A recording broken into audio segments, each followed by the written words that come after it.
Praise the Lord. The North Carolina Prison Board is in session. In accordance with general statute, I'm sorry, Don, you have a remark? You can go ahead and do the conflict of interest, and then I'll do my In announcements. accordance with general statute 138A-15, it is the duty of every board member to avoid both conflicts of interest and appearances of conflict. Does any board member have any known conflict of interest or appearance of conflict with respect to any matters coming before this board today? If so, please identify the conflict or appearance of conflict and refrain from any undue participation in the particular matter involved. Noted that there are no affirmatives. Mr. Rogers. Yes, I have just a few quick announcements. Since the packets went out, most of these corrections have been made in your hard packet, but I do want to point them out in case you read the electronic version and have made a note of it.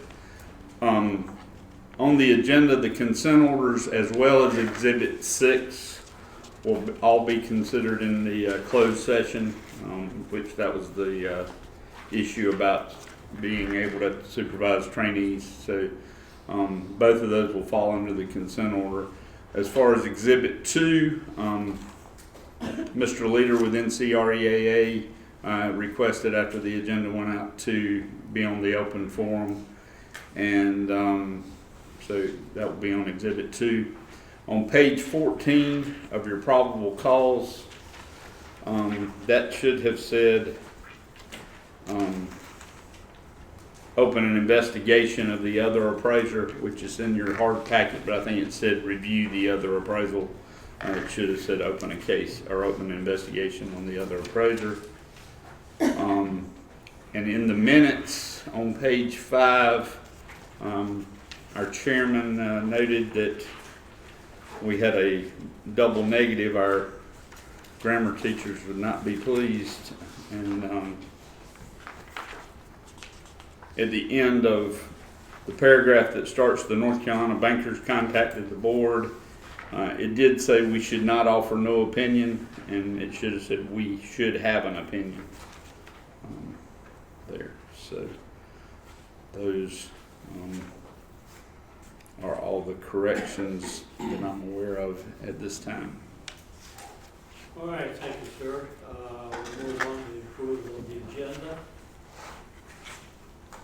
Make a motion that we allow the chairman to take items on the agenda. Do we have a second? Second. A motion and a second. Thank you, Mr. Gore. Thank you. My phone decided to die last night. Not a problem, sir. Okay, we have a motion and a second to approve the agenda, taken in any order as determined by the chairman. All in favor say aye. Aye. So moved. Approval of minutes, Exhibit 1. So moved. Second. We have a motion and a second to approve the minutes from June 4th. All in favor say aye. Aye. Opposed? Motion is carried. And that brings us to the open forum. Okay. Mr. Rogers, do we have two people who would like to speak? Yes, we do have two speakers, and given the, we'll just ask them to come up to the witness area there to speak. But first we have Mr. Leader with the North Carolina Real Estate Appraiser Association.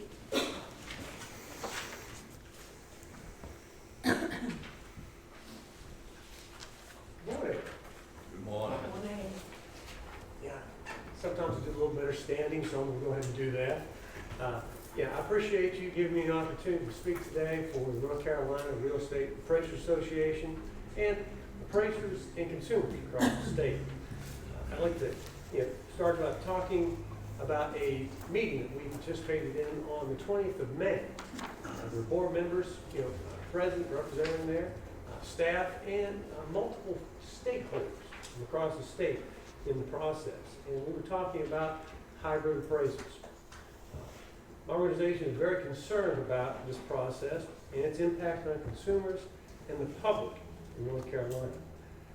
I'd like to read a small portion of a letter that we transmitted yesterday to staff about our concerns. I think we're going to forward that to you all, but just want to make sure that point out some of the real important things.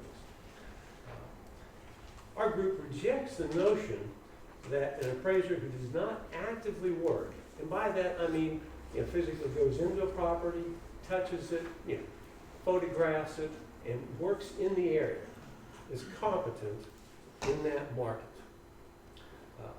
We respectfully ask that the board consider and create a rule to clarify that any physical inspection of a property for the purpose of inclusion in an appraisal report, an analysis, an opinion, or conclusion as to the value of identified real estate or specific interests in real estate, therein performed for compensation or other consideration, or be used in development of an appraisal report, be considered as part of appraisal practice. And it must be completed by a North Carolina trainee, licensee, or certified appraiser.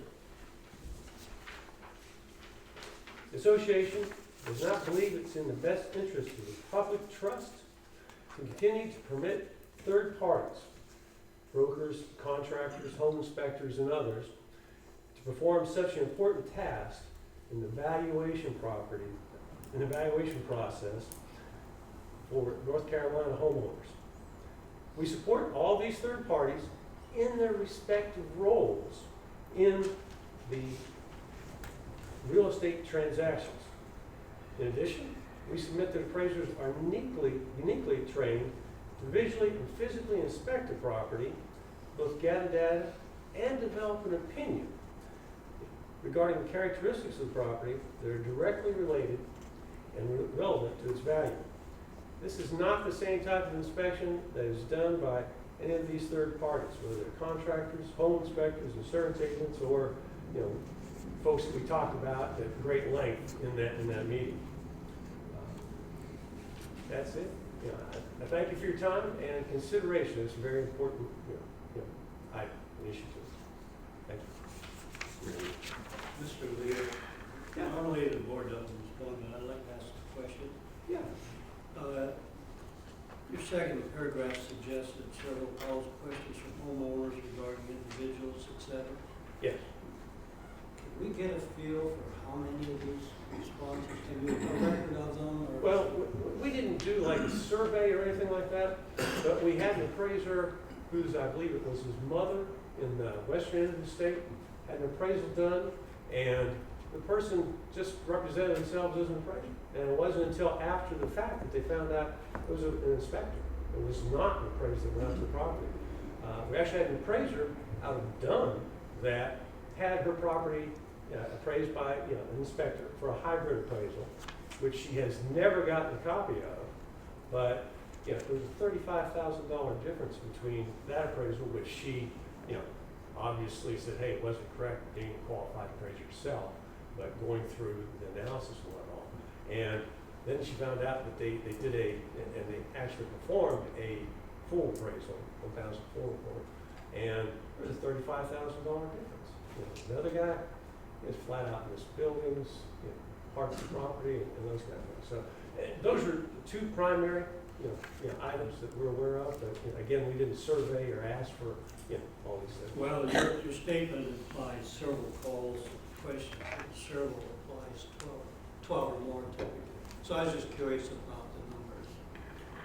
Yeah, there were some more that were talked of, but as far as documentation or anything like that, I think you guys actually have more documentation on from what I remember our meeting on that subject than we have received. All right, thank you. Any other questions I can answer, Brandon? Thank you.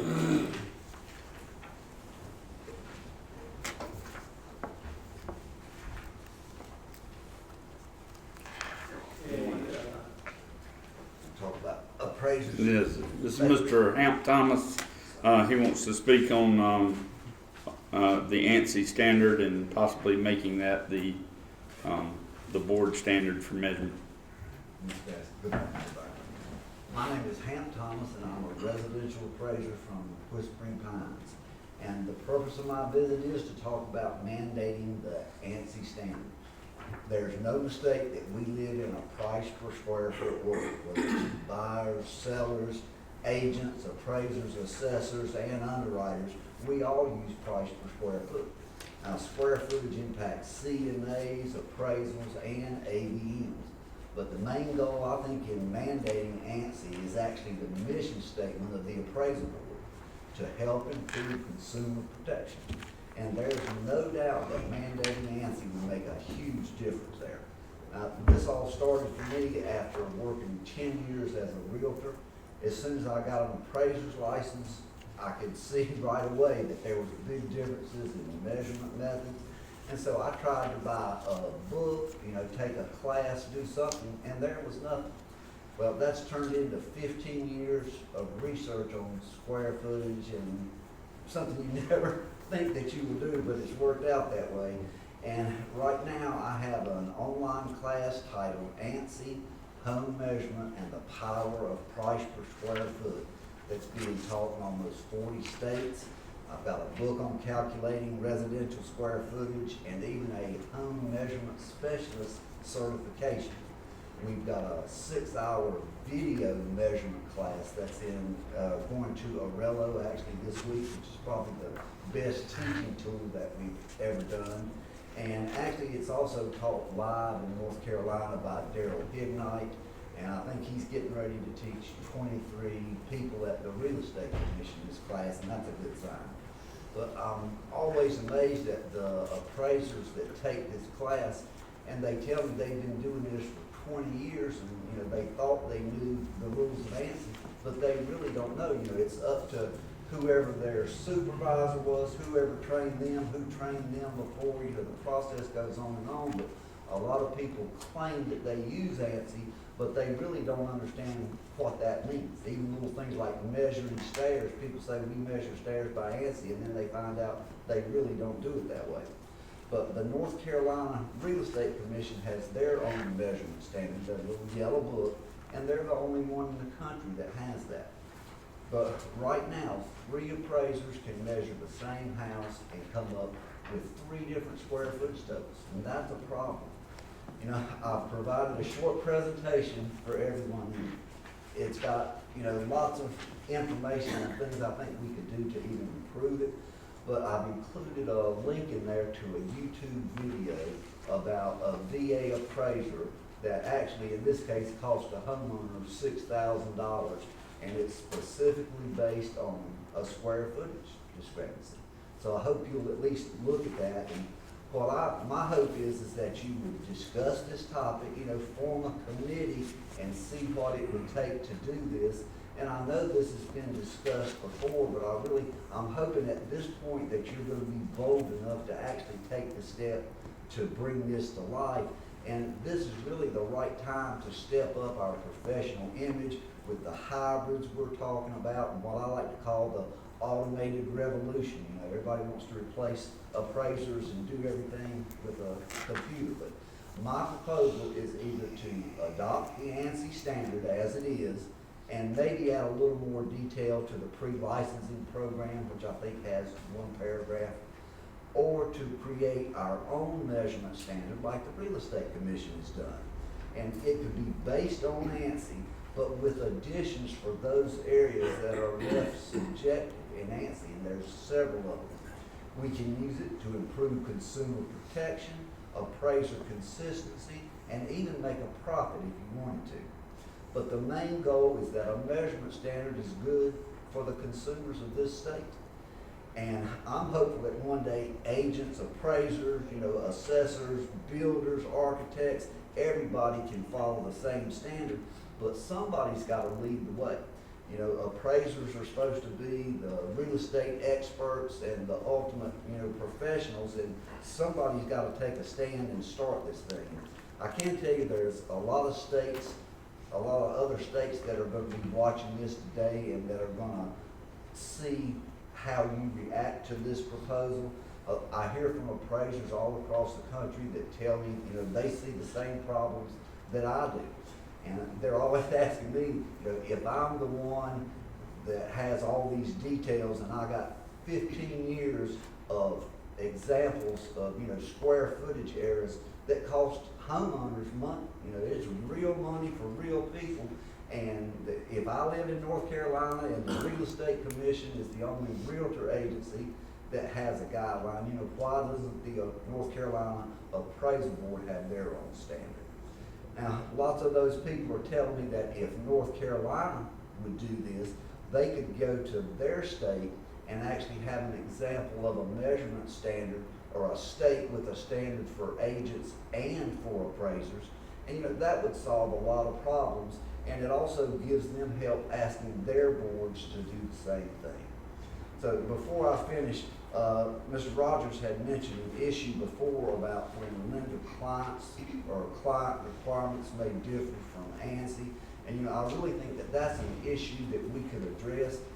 We actually have several people in North Carolina who are familiar. Swain Hammond, I think he's talked before, and you know, we have a lot of expertise on this area, and I think we could if we didn't want to do just ANSI, we could create a standard similar to the Real Estate Commission, and we could address those problems, you know, and at least do it in a positive manner. So I'm hoping you will take the first step. Thank you for letting me come. All right, thank you, sir. So that takes us to finance, Mr. Rogers. Okay, you do have your financial statements for the last 2 months. Of course, July is getting ready to close out, but it's not finalized yet.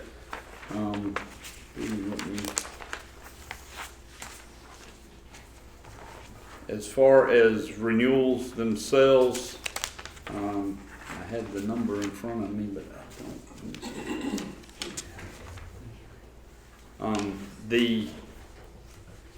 We've received about $685,000 in appraiser renewal fees to date, and about $262,000, I think, in AMC fees. So we're within about $30,000 when you add the two together of our proposed budget. So that's not too far off, and they do trickle in all year long, but that's given of course, the lion's share have come in, and the people that were late for not having their CE on time. So we are fairly close to what we anticipated.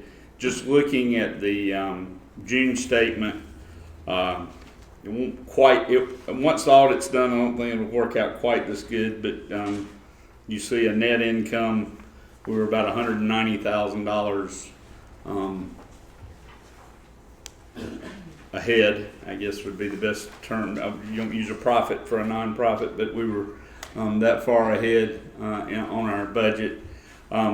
We did go ahead and start the computer upgrade process to the database. That isn't actually, we view it as coming out of reserves. The auditor may decide they want to apply it toward the profit and loss, so that could affect it as well. And we had to build and power wash a few other things that will come off of that amount. But we did, and the reason for the big difference, Ms. Willette had not announced her retirement at that point, and so we were about half of the Attorney General expenses for the last half of the year that we anticipated. And so we just had some. And revenues were, about 127,000 higher in just renewal fees, and then a lot of the application fees. So we did have a good year in relationship to income versus expenses. This year we will be buying the USPAP books, so that'll absorb a lot of that. So any questions on either of those? Yeah, I have one, Don. Sure. 4065. Curious about the roster the difference there at the moment? Well, I mean, the roster fee is based on, that's a $5 per student fee for everybody taking a class from one of our approved providers. It goes up and down because, as you know, in the off year, you only have to have one 7-hour class in USPAP, and then you have 3. Most people have to take the other 3 classes the other year. So that's why we always budget higher for the year that we have the lion's share of the CE requirement. And some people do split it up and do 14 one year and 14 the next, but I would say the majority probably put it off and end up with 3 in one year and 1 in the other. So that's why we have a discrepancy from when we were a little, we budgeted 35 and we were at 36.6, so that's pretty close. Yeah. I was curious maybe whether those fees were coming in properly. Yes, they seem to be. And we're, of course, when we get our system fixed, then the electronic reception of them will allow us to take the fee the exact time that the sponsor uploads the roster. So in other words, they have to, put in the fee with the roster, and so we won't even have any kind of delay. Any other questions, board members? Thank you. We don't have a court reporter here yet, do we? No, I don't All believe. right, why don't we move then to Exhibit 4, probable cause? Sure. Maybe by that time should be.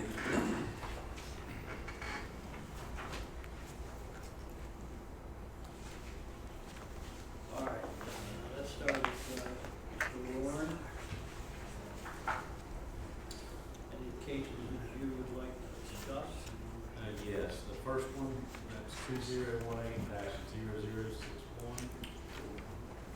and 2019-0016.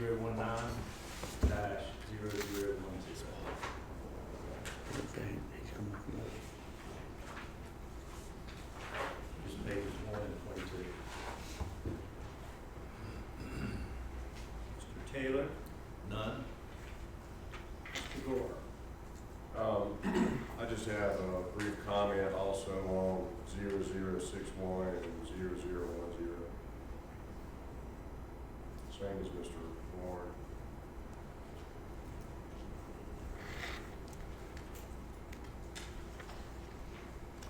Mr. Talon? None. Mr. Wright? Mr. Vincent? Mr. Warren and Mr. Gore have covered the 2 that I have questions on. All right, thank you, sir. Ms. Scott?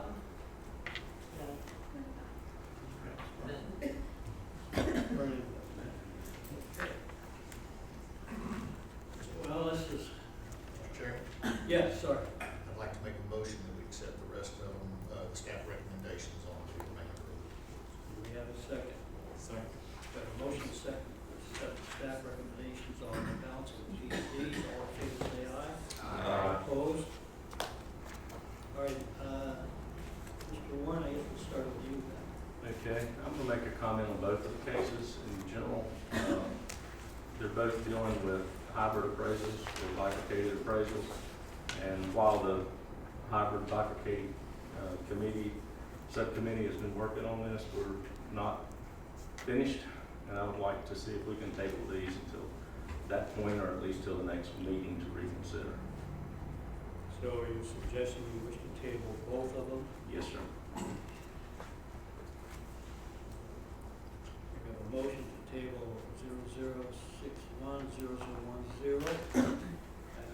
I'd like a second and then discussion. I'll second that for discussion. All right, we have a second, so who wants to start the discussion? Mr. Warren, would you like to? I think I've pretty much said what I was thinking, that, while I do have concerns about putting this off as far as the appraisers that are, or the respondents that are in, that it has to deal with, I would like to wait until the point, if possible, at least till the next meeting to reconsider, to see if the bifurcated appraisal subcommittee has any recommendations as far as how we're going to proceed with these, and then look at those two probable cause here. Okay, I know, I believe, Mr. Rogers, 0061, we put that, tabled that 2 or 3, 4 times now. I don't know if it's that many, but we have tabled it before on the staff level.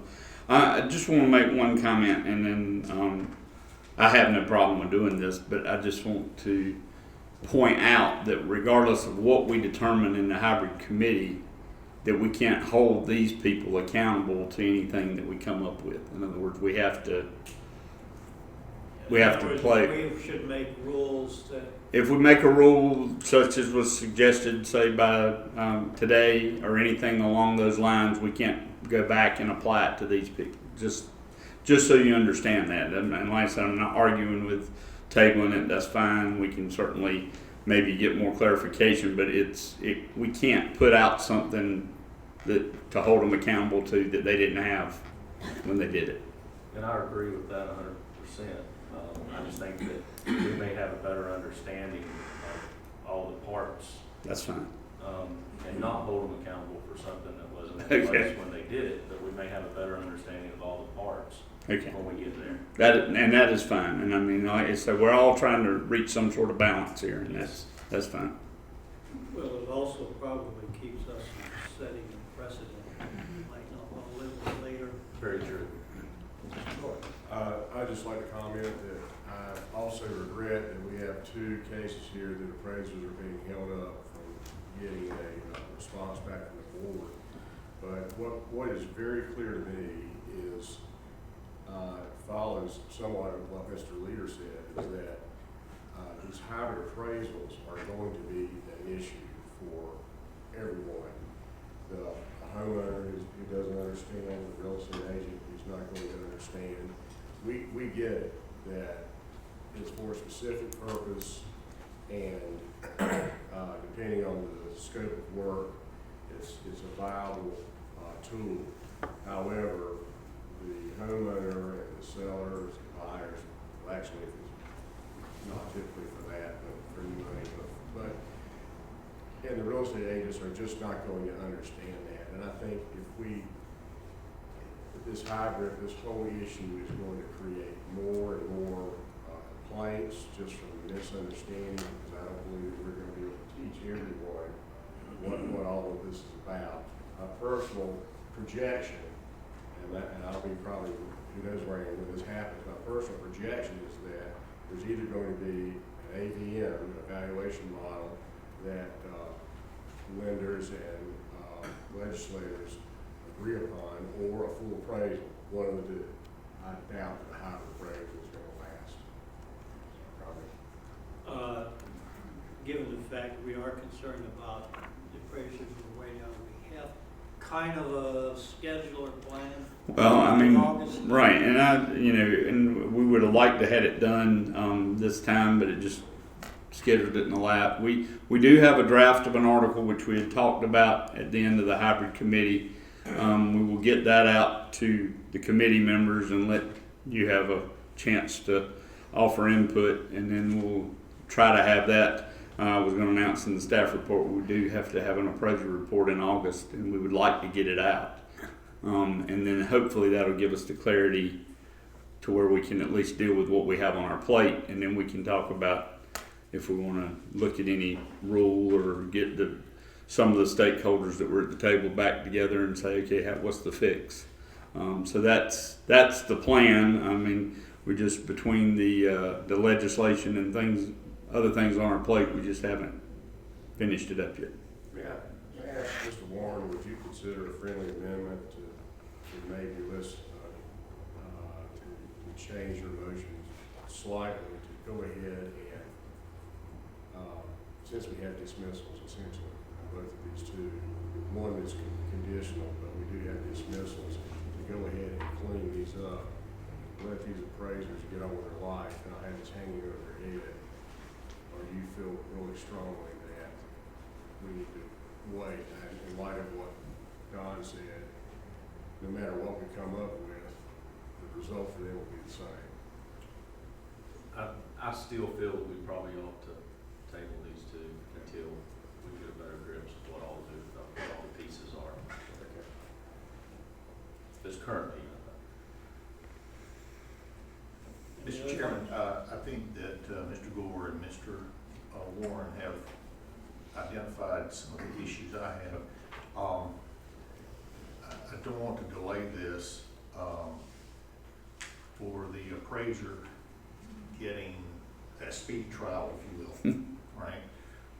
There's a lot of questions here, and it's not necessarily about creating new rules. I think in most appraisers' minds, most of the organizations, it's the interpretation or lack of interpretation of what USPAP already says about this, and it's taking a stand on it. We know that there's other states, one in particular, New York, has already made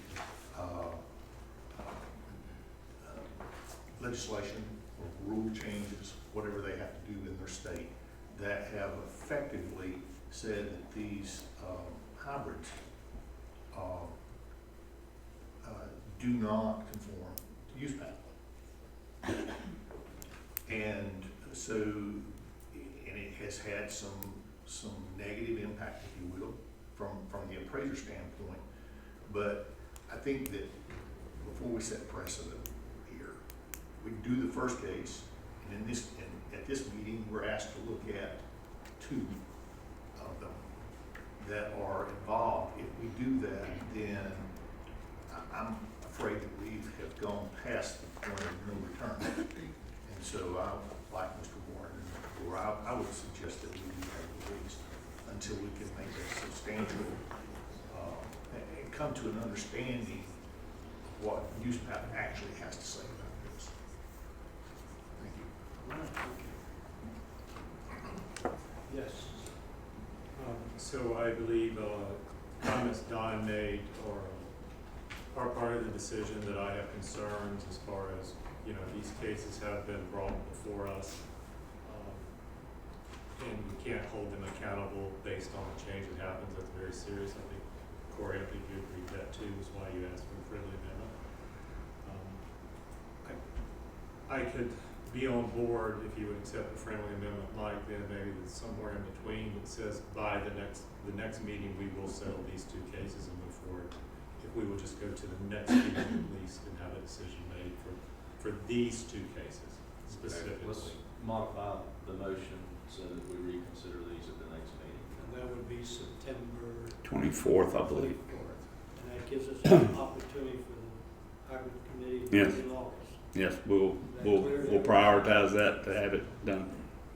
Thank you, Mr. Warren. All right, sir, will you repeat your motion with the change?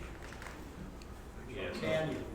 I think I can. I make a motion that we table case number 2018-0061 and 2019-0010 for reconsideration at our next scheduled meeting.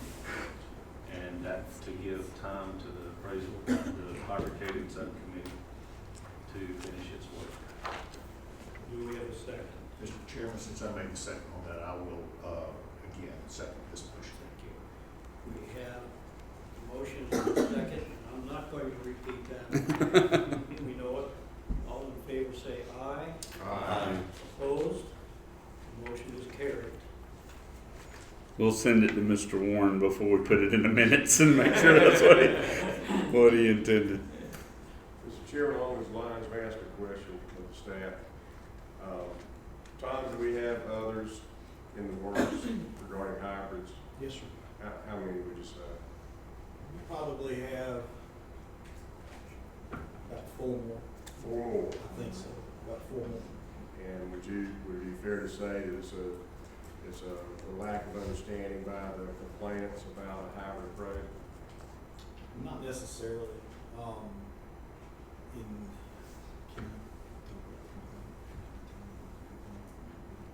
You don't have to get into it. No. You can't do that. One's a little more complex, others are Okay. kind of simple. Yeah, So- I'm sorry, I don't mean to avoid your question, I just want to be careful what I say. That's fine. So we have 2 this time, and then 4 more. Three to four. 3 to 4 upcoming. And I suggest that that's gonna increase exponentially.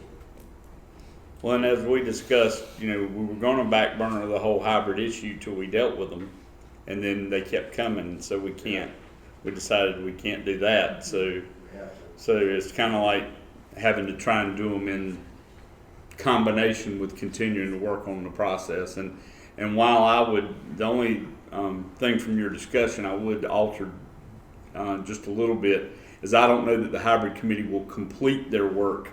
We just hopefully will get to a point where we can deal with these. And then, but I think this is going to be an ongoing issue for a little while. Certainly suggests to me that this board should move cautiously and look at this very thoroughly. Okay, court report is not here yet, so why don't we do exhibit 5? So the exhibit 5 is the investigation request at the end of the probable cause.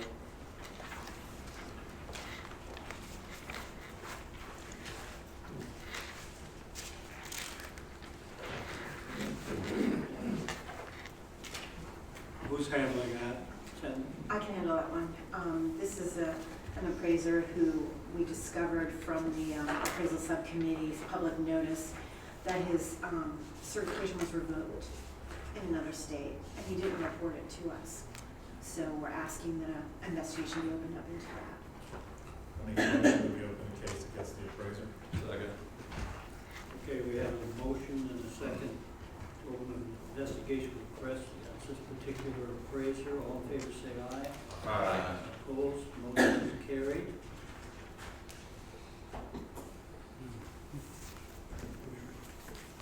Okay. John, at this time, we still don't have the court reporter here. Do you want to do the closed session? I would suggest that we move to go into closed session and deal with those issues, and then we, hopefully she will arrive in that time, and that should give her time to set up. If we get through, we can come back out and she can finish setting up. But Okay, and I guess I need a motion to go into closed session pursuant to North Carolina General Statute 143-318.186. So moved. Do we have a second? Second. Okay, all in favor say aye. Aye. Opposed? We will take this in the ante room where we from today. right.